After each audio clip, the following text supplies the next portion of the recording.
नमस्कार दोस्तों, आप सभी का जीके क्लासेस में स्वागत है। दोस्तों, प्रीवियस पेपर के प्रश्नों का जो सीरीज शुरू किया गया था उसका ये 9वां सेट है। और दोस्तों, इन प्रश्नों के साथ साथ हम लोग इनसे जुड़े हुए प्रश्नों को भी देखते हुए चलेंगे। तो दोस्तों, जिन्होंने अभी तक हमारे चैनल को सब्सक्राइब नहीं किया है वे हमारे चैनल को सब्सक्राइब कर लें। तो चलिए आज की क्लासेस शुरू करते हैं।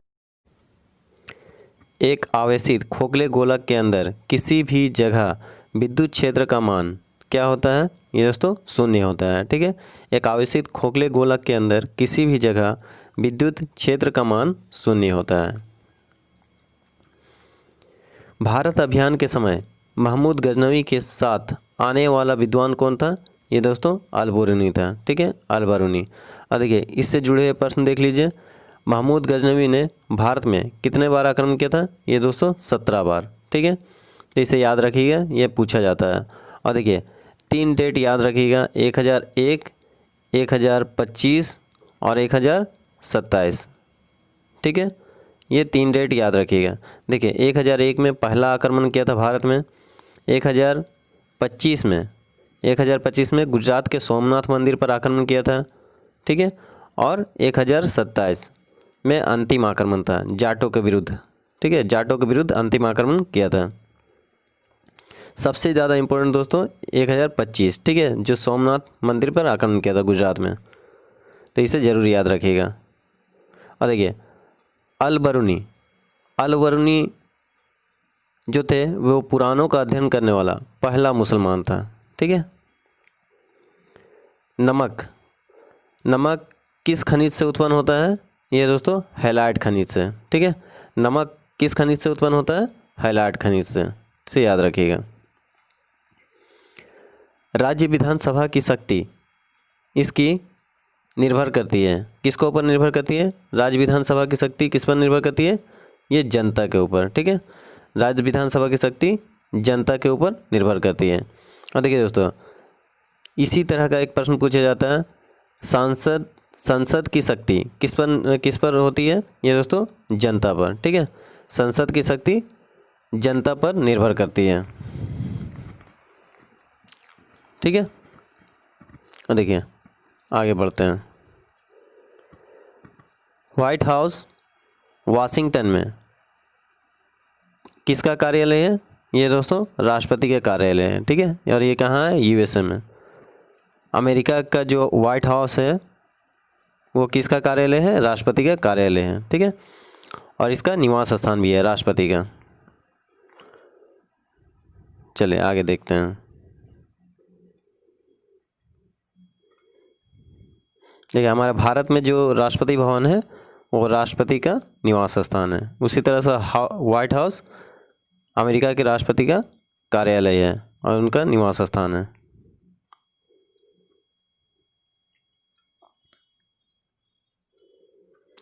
शब्द फ्यूहरर किसके लिए प्रयुक्त होता है? ये दोस्तों हिटलर के लिए प्रयोग होता है। ठीक है, हिटलर के लिए प्रयुक्त होता है। फ्यूहरर हिटलर के लिए प्रयुक्त होता है। और देखिए, लिटिल कॉर्पोरल, इसे याद रखें, लिटिल कॉर्पोरल किसके लिए प्रयोग होता है? ये नेपोलियन के लिए। ठीक है, और man of blood and iron यह है दोस्तों बिस्मार्क के लिए। और ड्यूस कहा जाता है मुसोलिनी को। तो इतने सारे याद रखिएगा, Führer, Hitler, little corporal, Napoleon, Duce, Mussolini और the man of blood and iron यह है बिस्मार्क। ठीक है, विधान परिषद किसी धन विधेयक के क्रियान्वयन का अधिकतम कितना दिनों तक रोक सकती है? ये दोस्तों 14 दिनों तक। ठीक है, विधान परिषद किसी धन विधेयक के क्रियान्वयन को अधिकतम कितने दिनों तक रोक सकती है? 14 दिनों तक। देखिए, इसी तरह का एक प्रश्न पूछा जाता है, राज्यसभा धन विधेयक को विचार के लिए कितने दिनों तक अपने पास रखती है? राज्यसभा रख सकती है ये दोस्तों 14 दिनों तक। ठीक है, राज्यसभा धन विधेयक को विचारार्थ या विचार हेतु कितने दिनों तक अपने पास रखती है? 14 दिनों तक।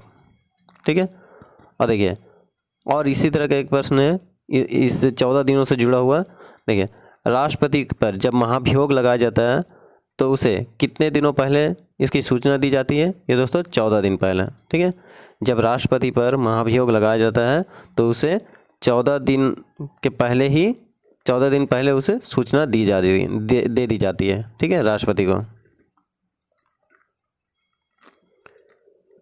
कानपुर में हुए 1857 के विद्रोह के नेता कौन थे? ये दोस्तों नाना साहब। ठीक है, नाना साहब कानपुर से नेतृत्व किए थे 1857 के विद्रोह का।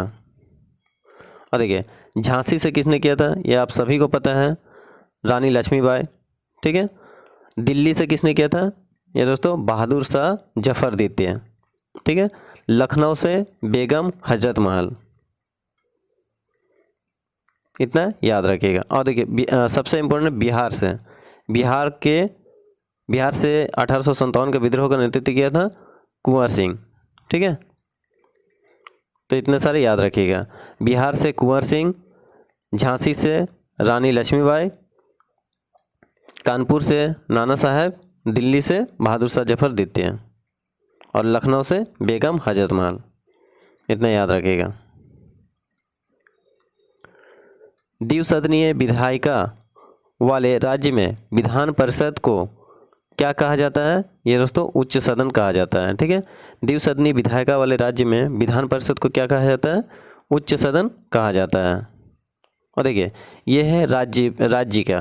ठीक है, और यदि दोस्तों पूछा जाता है संसद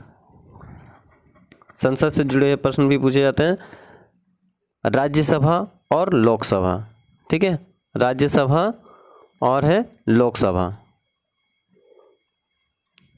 देखिए, राज्यसभा है उच्च सदन और लोकसभा है निम्न सदन। ठीक है, तो इसे भी याद रखिएगा। यह भी पूछा जाता है राज्यसभा कौन सा सदन है? यह उच्च सदन है और लोकसभा निम्न सदन है। ठीक है, उसी तरह से द्विसदनीय विधायिका वाले राज्य में विधान परिषद को क्या कहा जाता है? उच्च सदन कहा जाता है। और द्विसदनीय विधायिका वाले राज्य में विधानसभा को क्या कहा जाता है? ये निम्न सदन कहा जाता है। ठीक है, देखिए, विधान परिषद को उच्च सदन और विधानसभा को निम्न सदन। ठीक है, और संघ के लिए या केंद्र के लिए राज्यसभा उच्च सदन और लोकसभा निम्न सदन होता है। ठीक है,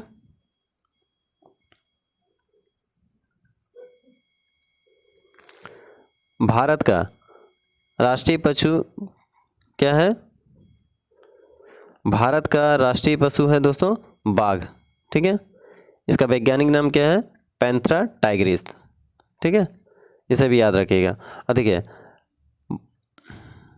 बाघ दिवस कब मनाया जाता है? ये दोस्तों 29 जुलाई को। ठीक है, बाघ दिवस 29 जुलाई को मनाया जाता है। महाभाष्य का संबंध ये किससे है? ये दोस्तों व्याकरण से है। ठीक है, महाभाष्य का संबंध व्याकरण से है। विश्व जनसंख्या दिवस कब मनाया जाता है? ये दोस्तों 11 जुलाई को मनाया जाता है। डेट याद रखिएगा। विश्व जनसंख्या दिवस 11 जुलाई को और 29 जुलाई को बाघ दिवस। ठीक है, सर्वप्रथम विश्व कप क्रिकेट का पहला मैच कब खेला गया था और कहाँ खेला गया था? ये दोस्तों 7 जून 1975 को लॉर्ड्स, ठीक है, लंदन के लॉर्ड्स के मैदान में खेला गया था। ठीक है, और देखिए दोस्तों, लॉर्ड्स जो मैदान है, लंदन में लॉर्ड्स का जो मैदान है, क्रिकेट का मैदान है, उसे क्या कहा जाता है? क्रिकेट का मक्का कहा जाता है। ठीक है, क्रिकेट का मक्का लॉर्ड्स के मैदान को कहा जाता है। देखिए दोस्तों, पहला मैच भारत और इंग्लैंड के बीच खेला गया था वर्ल्ड कप का। इसमें कौन जीता था? दोस्तों इंग्लैंड जीता था। ठीक है,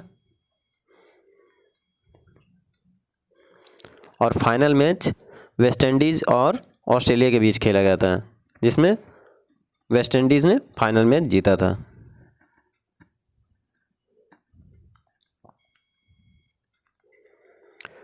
भारत व इंग्लैंड के बीच खेला गया था, ठीक है, पहला मैच था। और अंतिम विश्व कप जो हुआ था उसका अंतिम था वेस्ट इंडीज़ और ऑस्ट्रेलिया के बीच, जिसमें वेस्ट इंडीज जीत गया था। कचारी जनजाति का संबंध किस राज्य से है? ये दोस्तों असम से है। ठीक है, कचारी जनजाति कहाँ पाई जाती है? असम में पाई जाती है।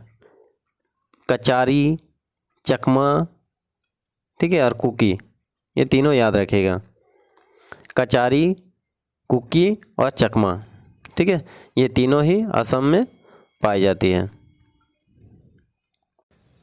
तो दोस्तों वीडियो पसंद आया है तो लाइक कीजिएगा, सब्सक्राइब कीजिएगा और अपने दोस्तों को शेयर कीजिएगा।